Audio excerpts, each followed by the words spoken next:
आज अनेक लोग उपवास करुछंती उपवास कला बेले लोक माने जानुछंती उपवास कला बेले बल थाउनी शक्ति थाउनी आ मुखरे माने आनंद देखा जाऊ नाही। आपण जदि उपवास करुछ माने केही जानिबार नै कि आपण माने उपवास करूछंती। आपण माने बुझी पारुछंती इटे लेखा अछि उपवास करिबा समय रे हमें कपटी मानक परि न हेबा पई।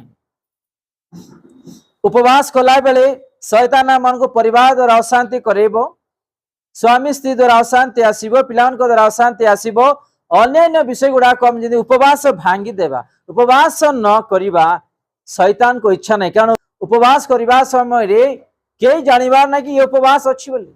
बहुत लोक मन उपवास करला बेले दुर्बल देखा जिबे, चेहरा रे माने हस नथिबो, बल शक्ति नथिबो, आ उपवास कला बेले से माने अनेक अशांति, अनेक क्रोध, अनेक विचलित